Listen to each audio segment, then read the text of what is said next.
Welcome to the Equine Vet Connect Podcast. I'm your host, Dan Carter. I'm a veterinarian and a farrier. The goal of this podcast is to educate horse people, break things down, bust myths, and keep it real. Speaking of breaking things down, here's my legal disclaimer to keep my attorney and insurance company happy. While I am a vet, I may not be your vet.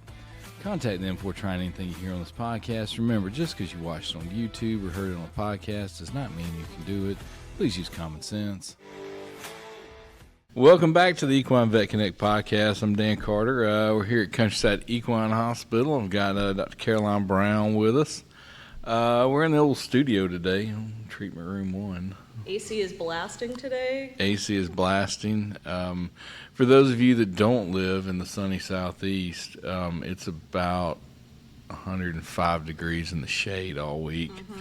A friend of mine yesterday, I was talking to him, and he's up in Pennsylvania, and he said it was pretty warm up here today. It got to 85. Because he's looking like we're on a Zoom call, and me and Jamie over in Aiken, we're sitting outside, we're sitting inside, mm-hmm. and he's sitting outside, and so the other guy that lives up north, he's sitting outside, and like it's such a beautiful night. We're like, man, it's just too hot, dying. It was like 85 in March here. Yeah, I was like, it won't be 82 degrees till midnight. So, but 6 months ago it was snowing, so you know. Very true. We get it all here. We do. Well, speaking of getting it all. Good segue. You like that segue? Okay, that was good.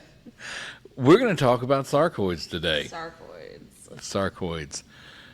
These are equal opportunists. They are. They affect all breeds. They affect males and females, all ages, all disciplines. Yes, they do not. They do not discriminate. An equal opportunist. Yes. So let's talk about sarcoids. Dr. Brown, what is a sarcoid? A sarcoid is, I think the most important thing, if we can have a tagline for this, is that sarcoid is cancer. It is cancer. It is cancer. It's never... Hold on. One more time. It's cancer. Sarcoids are cancer. Okay. Now move forward. So I feel like there's this general thing that people say, like, oh, it's just a sarcoid.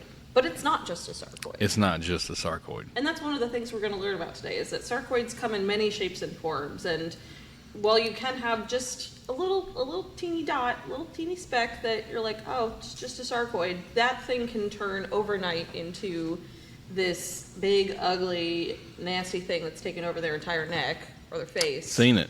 Mm-hmm. Multiple times. And you have no warning that it's going to do that. And so, you know, it's one of these things that I don't want us to keep saying it's just a sarcoid, because it's not. I agree 100%. And it's something that we need to be proactive about. It's in that same category. People go, oh, it's just an abscess. Well, it's just an abscess until it goes south. Until it's not. Yeah, and it's just a sarcoid. Mm-hmm. Until it's not. Until it's not. Mm-hmm. So where do sarcoids come from? So this is probably the most common type of skin tumor that we see across all horses.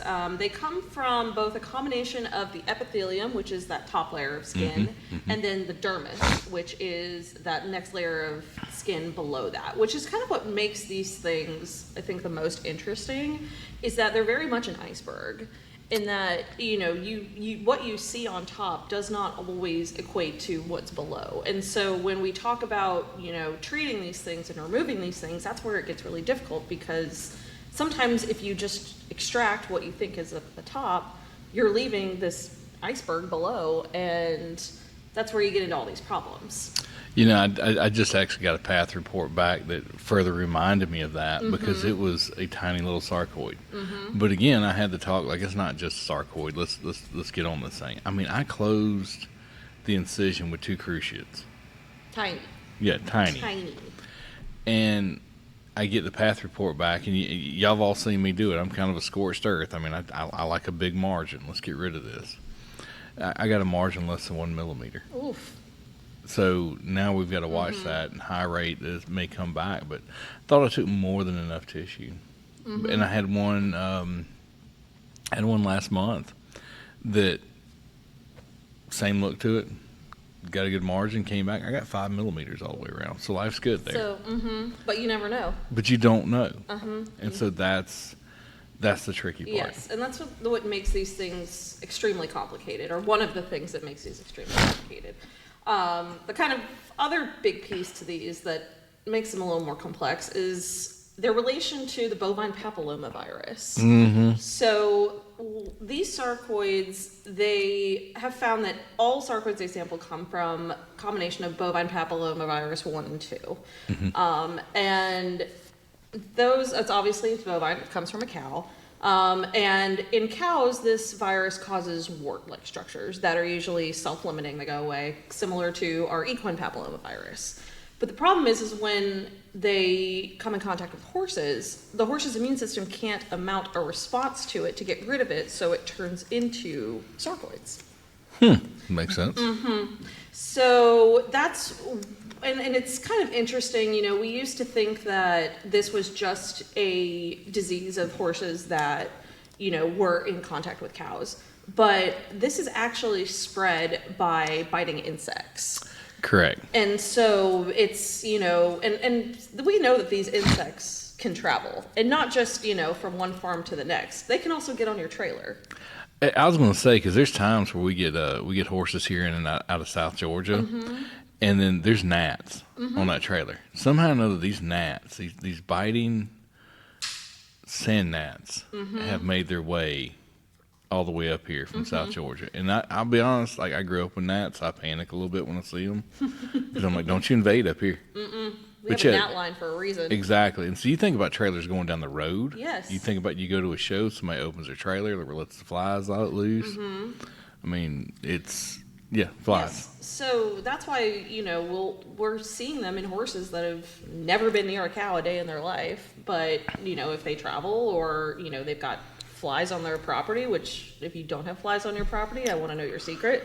And you know, and the thing is flies can travel, depending on the species, anywhere from a quarter to a half mile from where they were originally hatched out at. And that's, you know, you think about it, that's a pretty good distance.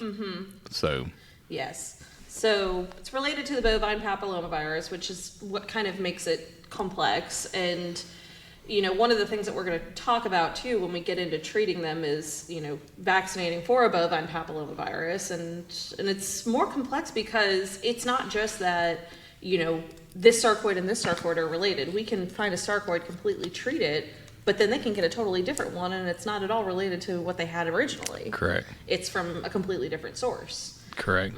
So that's... And the thing to remember is once that virus is in the horse, it's there forever. Forever. We don't clear it. So this is a lifelong deal. It's like every other papillomavirus. You never actually clear these papillomaviruses. Yes. And so it's there. It's in the genome.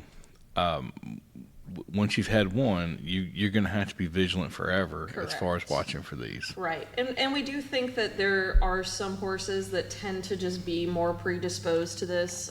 They think thoroughbreds, for some reason, tend to be really susceptible to this. I don't know, but I feel like when I think of sarcoids, I'm like, I think of thoroughbreds. I don't know why, but Yeah. it just. But again, it's not specific to really any species. There just seem to be some individuals that seem to be just way more susceptible to it than others. So you know, there's a component with it of that, and they can also come from like really poor healing wounds.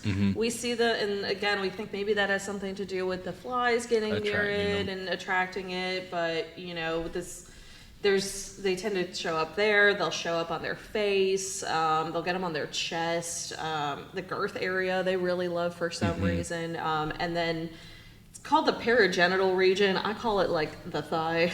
Yes, that's what I usually go with. Yeah. Again, there's like they can get them anywhere, but these spots tend to be I'd say the most frequent. Right. And you know they're such a problem because you know they can show up in areas where you've got tack. They can be kind of an eyesore. They can really decrease the value of a horse too. True. I know there's, you know, I've heard some people just talking. They're like, it's a non-negotiable on a pre-purchase. If they see a horse with a sarcoid, they're like, I don't want it. I don't want to deal with it. You know, and I think the hard part there is, you know, when I'm talking to people, like sarcoid, I was like, this one we can take off. And now they're going to keep coming back. Or have the propensity to keep coming back, and you just have to be willing to manage work that. with it, right? But if we can get aggressive, you know, and I think we'll get into that when we get into treatment, but we can make them less risk. And now the other thing is I tell people is if you don't have a sarcoid, we don't know, like, even if it's not showing up on a pre-purchase, he could still have the virus. He just hasn't shown up with the sarcoids yet. Or you may pick the virus up when traveling. Yes, exactly. So it's a very interesting one. It doesn't quite behave like a lot of the other cancers that we've talked about on this series, but it's very much still a cancer. Yes. So again, let's reiterate that it is still a cancer. All right. All right. So there's different types, Yes. and this is where the complexity really starts, because we're going to go through some of these different types, and a sarcoid isn't just one. It doesn't have to be just one type of sarcoid. You can have multiple features of these. So let's talk about the different types of sarcoids. And they can evolve too, which is the scary part. Yes. So I'd say your kind of two most simple ones are your occult sarcoids and your varicose sarcoids. So the occult is just like a little raised plaque. These like to show up on the face. I feel like that's ones I see the most. I would say the most common thing I hear with these is he kind of scraped himself there a few weeks ago, and it's just not healing up. Yeah, it looks like a scab almost, but right, but they're kind of not leathery. Right. Yeah, leathery, no hair growth. Yeah, so those are your occult, and then your varicose is more of a wart. Like it's just a little round wart-looking thing. She's just a little nodule, and you always see that kind of little red tip on the end of it. Yes. So it looks like a little berry almost. So these are two most kind of simple ones in the terms of things. And then where they start to get a little more complex is when you get into the fibroblastic type. So these have this ulcerated appearance, and they're extremely fast growing. And the thing is, they can start as an occult or a varicose, and you're just quote unquote monitoring it, and then you wake up one day and it's turned into this fibroblastic. And it's huge. Yes. Yes, it's like twice the size that it was yesterday. And you're like, oh wow, I messed up. What happened? Yes. So, and these have been shown to have the highest rate of recurrence when we talk about treating them and removing them and all the things. So, those ones are I'd say those are the ones where we get the call and we're like, hey, something happened. Yes. It's always we were taking the wait and see approach. Yes. And then that showed up. And then we waited and we saw. Yes. And what we saw was not good. No.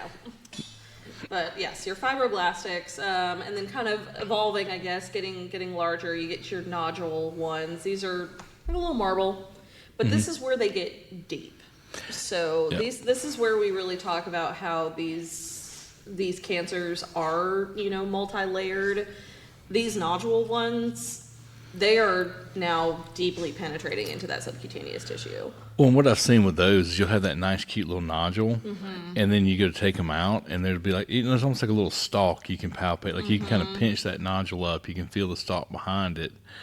And that's the one when you open them up and you look in, you go, ugh, because it has just like fingered out. Yeah, it's like a little fungus. Yeah. Like, it's just... It's almost like the nodule's the tree. The stalks, and then what you see inside the subcutaneous layer is just like the roots of the tree system. So yeah. Yes, and then you get into your mixed type, which is usually just kind of a combination of all of these. This is where these things really start to get that kind of what we call like locally aggressive, where they just seem to get really big, really nasty. I mean, I've seen them like take up like the whole like neck of a horse, like I had whole one chest, from the mandible all the way to the shoulder. Yeah. And that was one that started out as a cute little occult. From what I understand, I inherited the horse with this issue, and they were like, "Oh, we'll just watch it." And then we watched it, and we woke up one day, and it's covering the whole side of the neck. Yeah. And then it's too big to remove. And then so these, and it's like overnight. It's crazy. And then you get into your malevolent ones. I've never seen one of these, but there's like a picture of this online that kept coming up every time I looked it up, and it's just like this horse's leg that's just like a giant tree trunk, and it's like one big sarcoid. I've seen that picture. Yeah. I've seen the pictures of those. Thankfully, I've not had one walk through here yet. I feel like that's like the only one that exists, because it's just every picture that's like that you look up, like that's what it is. But these ones have like infiltrated the lymphatic system, so now they are more spreading, kind of like a cancer. So these ones are really bad. I hope I never have to see one. I'm with you. I hope I do not see that one. All the other ones seem, I'm like, all right, we might be able to manage this. We might be able to do something with this. That one, I don't really know what to do with that one. Yeah, I don't either. Yeah, power of prayer, maybe. I don't know. I mean, you're gonna treat that one with some hopes and dreams. Yeah, hopes and dreams. But yeah, I think, and that's the description I use a lot when I'm talking about these kind of sarcoids, and you've got that one sitting there. Is I often think about like mushrooms in your yard, right? Mm-hmm. You go to bed one night and you got this one lone mushroom on Tuesday, and you wake up the next morning, you got mushrooms scattered out everywhere, and that's the way these sarcoids will do as well. It's like you'll have one little one, and then they sort of jump up everywhere. Yes. So it's kind of going back when we talk about these types of sarcoids. It kind of goes back to how we started the podcast. It's not just a sarcoid. No. It's still cancer. It's still a cancer, and you have to treat it as such. Yes. It's where we get into the diagnosis and the treatment of these things is... Yeah, this is where you can get in some pretty good debate on these. Yes. So biopsying these is considered very controversial. I'm not a biopsy fan. No, unless you're doing like a full excisional treatment biopsy and then, submitting it after for margins and identification and all of that. But it is not recommended to go in and just, get a quick little sample of these, because what happens when you start messing with, especially these little ones, the occults and the varicose, mm-hmm. is that's when you come back and they turn fibroblastic. Yes. They are... Because it's the trauma, we think, that turns them from these occult and varicose into these fibroblastics. Mm-hmm. We think it's some type of trauma. Mm-hmm. Would that be they scrape it, bump into something, or we do it with a biopsy probe, a biopsy punch. So the other thing I have learned, too, is if you biopsy a sarcoid, you cannot sew sarcoid to sarcoid. No, you cannot. It will not heal back together. No, I've seen that. It is bad. Early in my career, because you're out there trying to figure out what these look like, you get some weird little. I thought I was dealing with a dermatitis. Mm-hmm. I'll never forget this one. I thought I was dealing with a dermatitis, and so I did what you're supposed to do. I went in and got my 10 millimeter biopsy punch, and I went to the margin of it, because it's just an area of hairless skin. It did not have that leathery look like a sarcoid does. So I went in and boop, got my little biopsy, and put my cruciate in, sent it off. And lo and behold, pathologist comes back, it's not sarcoid. And about the same time, the owner took the stitches out, and when they took the sutures out, it just fell right back open. Oh. Look, it's 10 millimeters, so I mean, it wasn't a big deal. But yeah, you cannot sew sarcoid to sarcoid and it stick. Not going to happen. Because it's not normal tissue. It's not. It's cancer tissue. Can't sew melanoma either. Nope, you cannot sew a melanoma. So, but yeah. So biopsy, rarely recommend that. No. Full, again, it's cancer. Mm-hmm. Full surgical incision. You get a margin. And then do some other stuff with it, which is kind of a good segue into the treatment of this, because there are a lot of treatments out there. Yes. I think when I was researching this episode, I was like finding papers all the way back, like starting in the 1980s, like about things that we've been doing for sarcoids and things that work and things that don't work, and what's the thing they say, the more treatment options we have for something, the least effective any of those are. But the one consistent though across all platforms and anything is wide surgical incision. Correct. So there's a lot of different. I think you have to be careful if you do start reading papers and things, because papers will contradict themselves and they will contradict each other a lot. So when I looked into let's look at just surgical removal, there was one paper that said that when that 24% of these things recurred with just surgical removal, which I was like 24%. Okay, that's not too bad. But a different paper that came out like maybe a year before that said that 70% of them occurred with just surgery. So. Oh, we know there's so many factors that go into that surgical removal, right? Mm-hmm. Like how big of a margin did you get? Mm-hmm. And some of that's how big of a margin do you feel like you can get? Right. Because some of these are large enough that you're looking, you're going, I can't pull the skin back together. Mm-hmm. Or they're in a very awkward spot that you don't have a lot of skin. Like the Right. the face is very difficult. Yes. Like you're kind of limited on how much you can take from the face. The good thing is, like, on the neck, oh man, you got some skin now. Yeah. We got something to work with. The thorax, we got some skin to work with. The face, not so much. No, the face. Legs, not legs so much. yeah. So, but I think what kind of across the board has been that we need to have a what we call multimodal approach to these is multiple different treatment options. So, remove what you can remove. Is, you know, debulking is going to be super important.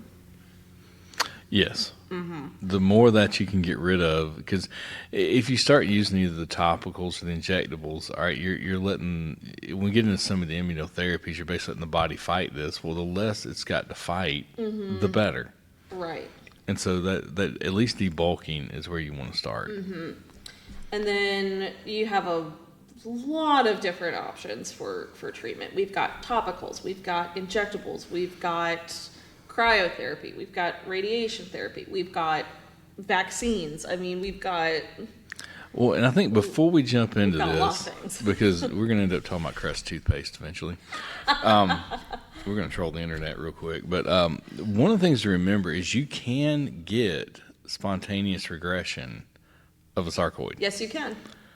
So I think this is where some of the confusion can come in when we get into these treatments, because they're like, oh, I put some Crest toothpaste on there, or I put Avon Skin So Soft, because that's what the internet said to do, and it magically got better. So that must have been the treatment.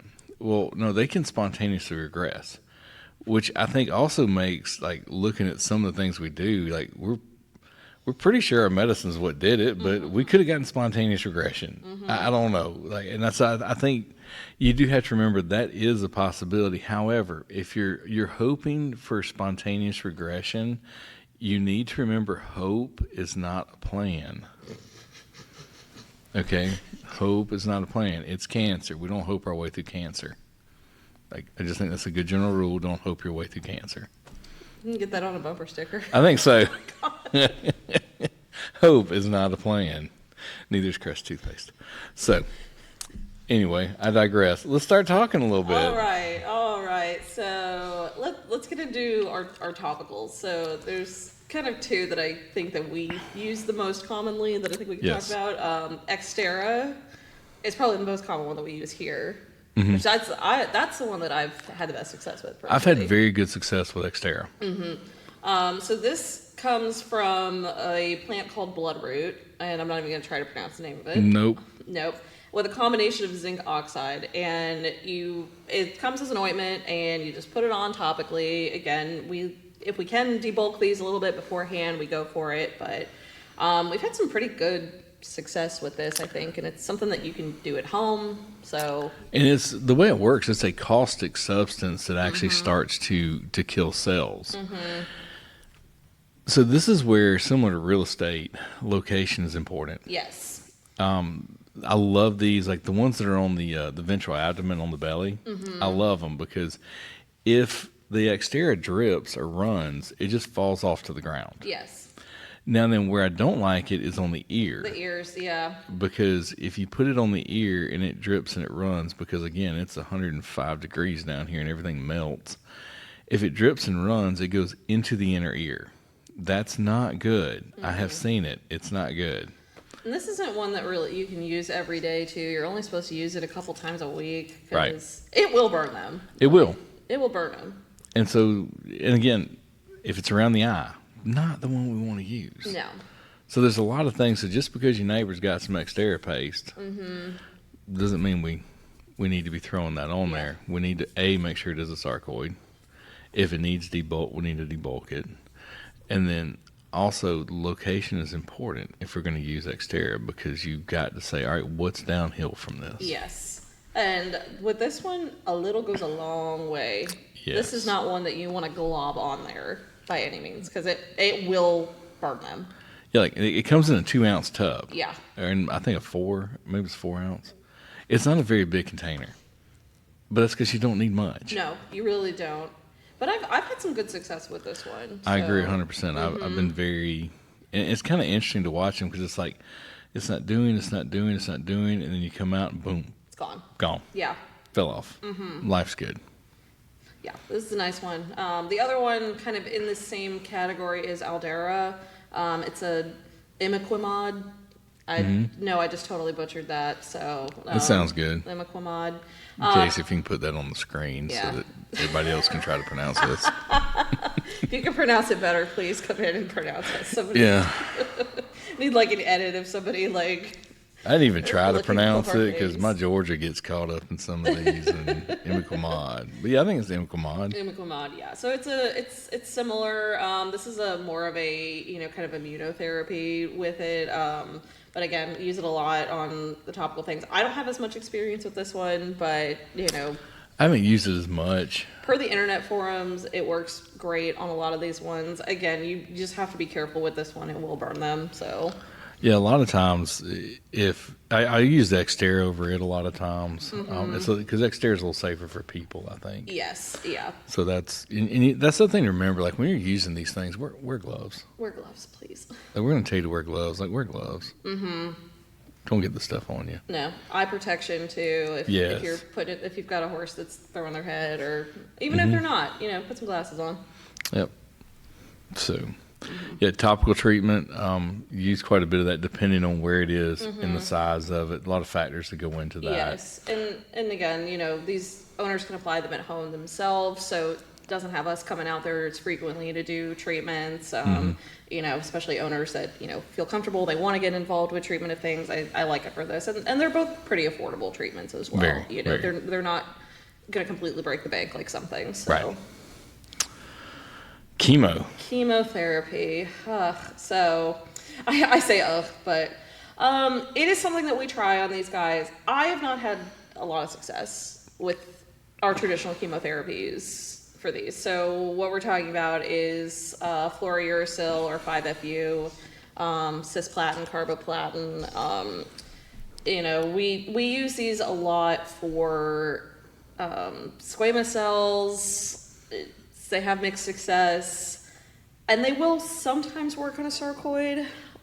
I know some people will inject, this, like if they are debulking it, they'll put a little chemotherapy, like in that area that they just debulked, and then move to a different topical or something just to try. But I personally have not had success with chemotherapy and the sarcoid. I haven't treated one with chemo in a long time. I feel like all I do is put. I've not had success with it. Now I've not used carboplatin. I've used cisplatin and 5-FU. I tried to get a hold of some carboplatin, but it's mainly a European drug. We don't see it much here. And the thing is with these chemos, these are old chemos. They are. I'm still surprised we can even get our hands on them because they're not. Nobody really uses them anymore except for us. And I'll be real honest, I haven't treated a sarcoid with these in years. No. And it's not to say that they're not an option because, we're still talking about them, so I think they have to work for something. It's just not the ones that maybe we see. Maybe in a different part of the country, maybe their sarcoids are more responsive to this than they are here. But yeah, here we go. Here's my favorite line. It hasn't been successful in my hands. That's what I always hear all the big nerds say at the meetings. Like, this hasn't been successful in my hands. I like that. Yeah. Yeah. So we should use that phrase more. In my hands, this has not been successful. So yeah. Yeah. I'm not saying it doesn't work, but I don't think it works. Yeah. And it's just I've been curious. The new one that we've been using in squamous cells. The Stelfonte? Yes. So, I have been curious if we could use it in some of these sarcoids. I haven't had one that I could use it on, but in theory, it would make sense. I would think so, because I have seen. So we used to use. We're taking a little segue here again, but I can remember using a lot of 5-FU and cisplatin in these squamous cells. We started using the Stelfonte. And I always say it's just like 5-FU, but it works. It is ridiculous. Like, I've been highly impressed with it. Yeah. And I did wonder, like, if I had one of these sarcoids, if that would be a route. I haven't picked it up yet. You haven't tried it yet? Not yet, but it's on my list of things to try. Okay, yeah. I mean, yeah, I think we've talked about it a couple different times on this podcast. I think so.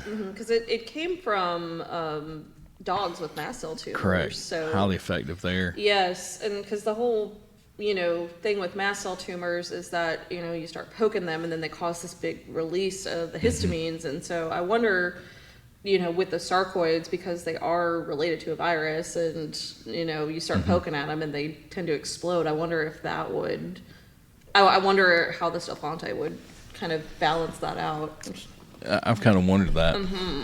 So yeah, it is interesting. So it's on my list of things to try. Just I haven't had the right case present yet. Yes. So. Now this next one, I'm a big fan of. I love immunocidin. Yes, I immunocidin. Immunocidin is great. It's an immunotherapy. It is. And so let's make this differentiation. Let's talk about vaccine versus immunotherapy, because a lot of people want to say, what's a vaccine? It's not a vaccine. No. Immunotherapies are just where we trick the body into fighting this battle for us. Correct. So immunocidin is fragments of mycobacterium cell walls, which is foreign. We don't have cell walls.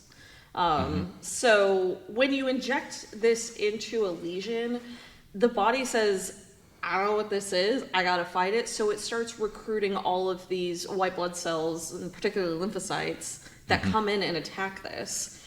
And so we put this into the tumor and we trick the body into going and fighting this thing. Oh yeah. It's awesome. And the body whips it. Yes. I have been. So when I first got out of vet school, we wouldn't call it immunocidin, and it was called BMC for bovine mycoplasma, mycobacterium cell wall extract. So it's called BMC, and it was fantastic. So for 2 years, I got to use this, and then it disappeared. Really? Yes. I didn't know that. Yes, we lost it for a long time, and it was rough because anybody that ever used it was like, "Oh, it's great, it works," which is not common in sarcoid treatment. It actually works. And then for whatever reason, we lost the source on it. We didn't have a manufacturer. I'm not sure what it was. And then when it came back, I remember being so excited because this works really, really well. It does. It is fantastic. When I've used this, I've done the debulking and then injecting this into the lesion. This is gold star. Yes, this stuff 100%. Is awesome. Yeah. It takes multiple injections. It does. But it is, I'd probably say if you had to ask them what's your recipe for success, surgical debridement and BMC or immunocidin. It's BMC forever, so I'm trying to learn how to call it immunocidin. And I say BMC around here, everybody's like, what? I was like, I don't know that. Oh, immunocidin, that's what it's called. Yeah. No, so, it's awesome. It is, and again, it's a fairly affordable option too. Right. So it's, and yeah, I think in our practice, we've had the most success with this. Yes, it's kind of our standard, that surgical debulkment, grab the immunocidin, put it in, life's good. I feel like we get really good resolution with this. But again, I'm sure there's some other practice that's like, man, it doesn't work. Yeah, I'm sure. Man, it doesn't work. But I, kind of wonder too, I've always wondered, in different regions, or depending on what you're seeing, which one of these sarcoids it is. I don't know. That's the thing is, when you get into some of these papers, they don't always, get into, the details of, okay, well, it worked well for this type, but it didn't work well for the other types. Right. Or, it's, because again, when we're getting into treating these things, there's a lot of research that they've showed that, affects how well you get it, and whether there doesn't really seem to be you catch it early and it does better, or if it's in this location it does better. They know that if they have a really high mitotic count, which is just cells that are undergoing mitosis, those ones tend to recur more than others. But it's really hard to predict how these things are going to respond to any of this treatment. And we know that trauma makes these things worse. Yes. Any treatment we have is trauma. Whether it's surgery, whether it's injecting with immunocidin, whether it's putting a topical on there, it's still some type of trauma, whether that be physical, chemical, immune-mediated. There's some type of trauma, so there is always that risk that you're going to activate it. And I feel like I've seen a couple of these where we do start treating them, and they get bigger initially before they go away. But I've gotten panic calls from owners, and they're like, "This thing is massive." I'm like, "Okay, we just poked it yesterday. Right. let's wait. Let's let the immunoside do its thing. Yeah. I'll be back in a week to put another dose in. But yeah, I mean, and again, these things it's cancer, and they can be very aggressive, and they can be very dramatic, and they change overnight, it seems. So, that's kind of part of it too, but it's when you're in that treatment, you're like, did I just make it worse? Or is it just part of the process of getting better, and you have no idea? What I like to tell people is when we start this fight, like we're in the fight. Yeah, we don't can't get back down. Yeah, once we go down this road, we're there. But I think it's a worthy road to go down again because it is cancer. That's the theme of this podcast. It's not just a sarcoid; it is cancer. It is, yes. So, yeah, immunosidin, hands down, love it. Yep. So happy we have it back. Great thing to have. Oh, cryotherapy and radiotherapy. I grouped these together because they were all those like older papers from the 80s and 90s that nobody's really commented on since then. So yeah, I remember freezing was a big thing. You could even buy a gun that you put liquid nitrogen and it like shot it out in a stream to freeze things. And basically, all you're looking for there is killing cells. Yes. Whether you burn them, the body doesn't know differences in extreme temperature, hot or cold. And so what's liquid nitrogen, minus 200 or something? A lot. It's minus a lot. And so when it contacts the cells, it kills. I'm not a big cryo. I've not seen it be successful freezing things off. At least by itself, especially in these. I mean, I know I've had some skin things removed with cryotherapy, and they scar like crazy too. When I was a kid, this was the treatment for warts. You'd go in, and the dermatologist would freeze them off. Yeah. I think you can actually buy freeze away over the counter. Yeah, you can. Yeah, it's not the same. Don't go there and start freezing your sarcoids. Well, and again, you're not doing that multimodal approach either. Like I've had people ask me, they're like, well, why don't you just freeze it off and then we're done? I'm like, but we're not done because we're not. We didn't get it all. Because again, these things go deep and they have little fibers that go everywhere. So it's not just a simple freeze it off and it's gone. Right. You froze off the top of it, but you didn't treat anything underneath. No. And it's never just what's on top. It's what's lurking underneath. It's the iceberg again. Correct. The iceberg that the Titanic saw isn't what sunk it. It was the one underneath the water that got it. If the Titanic actually sunk. Oh, this is about to become a conspiracy theory podcast. Yeah.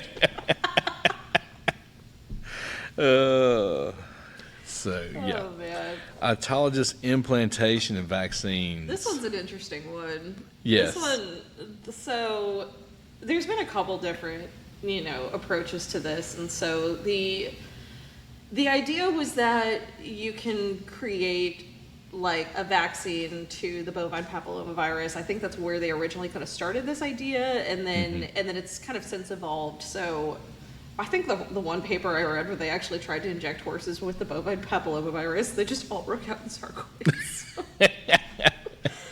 No, like, so that didn't work. That one didn't work. But what they've kind of come to now is taking pieces of a debulked sarcoid, and they would actually put them in the nuchal ligament of the horse. And the idea is that it amounts enough of an immune response in the horse that they can start fighting these sarcoids on their own. It had mixed success. There was a company, I think it was Torrigen. I think they're still around, but they, I really thought this was going to be the answer because you would take the sarcoid off, you'd send it in, and then make an autogenous vaccine. And really, it wasn't a vaccine; it was an immunotherapy. Yes. They were building an antigen that we could put back in that would sort of trick, similar to the immunoside, and would make the body combat.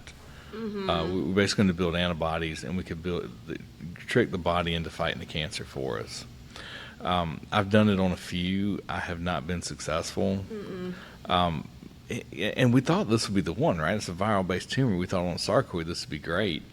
But interesting enough, we've actually seen it work better on other cancers than we have this one. Like I've done it on squamous cell. I feel like I got a good result there. Done it on one or two spindle cells and been happy with it. But on the sarcoids that I thought this was going to be the home run, it just wasn't the home run I was looking for. But again, I've got low numbers here. I think I did 3 or 4.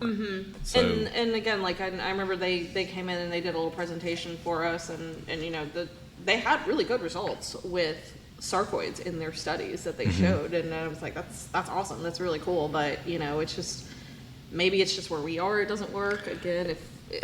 But yeah, I don't. In my hands, it has not been successful. Right. I still think it's a valid treatment because it is, like I said, the studies are showing it is working. I haven't had the success with it. And so I think that's, a really good point to make, is that, if you're listening to this and, you don't, first of all, if you want to come see us, you can haul in from anywhere. Yeah. But, if you're looking for options to treat your horse, talk to your vet about, their experience with things, because we're talking about what we really like and what we, don't have as much success with, but they may have a completely different perspective on it. Right. And if they've got their combination that works really well, see what they've got, because I think that there probably is some sort of, regional disparity between the sarcoids we see versus what they see in other parts of the world. But, everybody's going to have a different approach to this, because the reason we have so many different treatments for it is that nothing works 100%. No. An older one, you ever heard of a beta probe? No. I just thought about this. So a beta probe was a little tiny thing you could order that emitted beta radiation. So they used to use it in cows with cancer eye. It was called cancer eye in cows, which was squamous cell carcinoma. You would debulk these, you take this beta probe, put it in there, sew it shut, and it would emit this radiation and kill the cancer. I think I saw this. Yes. And so that was one of the treatments. Now, we can't get a beta probe anymore. They evidently don't want to send little metal rods around shooting beta radiation out. I wonder why. The good thing about beta radiation, it's not like you get within 10 feet and you're getting blasted with radiation. Yeah. It's local. But that was one of the radiation therapies we used to use on these. And that was one of the little implanted devices. You'd put this in, you'd go back in a few weeks and take it out. So, the old beta probe. I've never used one. I just remember the old timers talking about it. I'm sure there's still somebody out there using it. I don't know where you get a beta probe at, but yeah, you just get this. It was like this little piece of metal looking stuff that emitted beta radiation, and you put it in there, sewed it shut. It came in a little lead line box. They were telling me about it, and it's kind of interesting. But it's not around anymore. Let's talk about what doesn't work. Crest toothpaste. But Colgate's okay? I guess Colgate. I remember Crest. Everybody's like on this Crest toothpaste kick, and I was like, was it the extra whitening you want, or is there a certain flavor? Do you want the plain old blue? What's the thought process behind it? I don't know. Dries it out? I just remember Crest toothpaste. Okay. It's like Listerine. Yeah, and I remember going out and we'd cut it off, put BMC in, immunocyte. I got to get this drug name right. Immunocyte, and it was BMC back then. We put that in, and then they would start putting Crest on there, and they'd be like, "Yep, that Crest toothpaste, that's what cured it." And you're going, that minty freshness. I don't think that did it, but okay. So yeah, Crest toothpaste. Okay. I think if I could sum up anything, Crest toothpaste and Hope is not a treatment plan on sarcoid. No, I can't say it is. No. I haven't had success with that one, but. So let's kind of go back and summarize. I think, what's your key takeaways from this? It's, I think we've said it 4 times already, but sarcoids are cancer and we need to treat them like it. We can't just look at it and be like, okay, let's just watch it for now, because all it takes is, one little trauma to this thing where it becomes a big problem. Right. And so I think, especially if we notice these when they are small and we can easily debulk them and treat them, I think we need to be proactive with this. I think we need to, just take these seriously, and like you said, when we start this fight, we got to keep going. This isn't something that we just throw a couple rounds of chemo at and we say, all right, we're done. No, we need to be on board for this, and this can be a long road if we are dealing with a more serious one, and we need to kind of stay on top of it. We need to be open-minded and just ready to fight the good fight. One thing to remember too, like once this virus is in your horse, it's always prone to sarcoids. Correct. So if you get a sarcoid, you need to be vigilant. You know, when you're grooming your horse, make sure you're also looking for any of those places that look abnormal. If they do, get your vet out to take a look. Yes. And the only way to 100% diagnose that it is a sarcoid is you've got to get a histopathology. You've got to have a pathologist involved. And that's something we didn't touch on in this podcast. We did in our others is how many times we go out and we look at something like, oh, that's a sarcoid, and then we take it off, send it in for histo. Pathologist comes back and says, oh yeah, it's a spindle cell carcinoma, and you're like, oh crap. Then we got some work to go do. We got to go do, yeah. But, so I think that's another important thing is you need to know what it is. Yes. So when your vet says, hey, I want to submit this for pathology, and you're like, you said it's just sarcoid. We know what it is. Again, not just a sarcoid, but then also the only way to know is to get that pathologist involved. I've been fooled before. Yes. Because, again, these things can look like a lot of different things. Yes.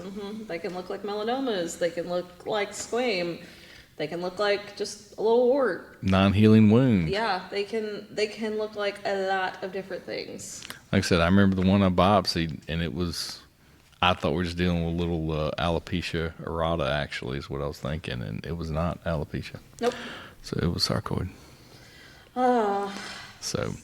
Yep, those are our big takeaways. If you learn nothing else, it's not just a sarcoid. Nope. So, Casey, if you're looking for a title for this podcast, it's not just a sarcoid. So, well, we appreciate everybody coming, listening in today. Hope y'all enjoyed this. Dr. Brown, thanks for being here today. Yeah. And, again, thanks to Casey for getting edited. April for figuring all the technical stuff to make this thing happen, because Lord knows that's above my head. So we appreciate that. And most of all, thank y'all for listening. We really enjoyed this. We're going to keep working on getting all your topics. Keep sending them in to us. Keep submitting ideas. And we'll talk to y'all soon. Take care. Bye.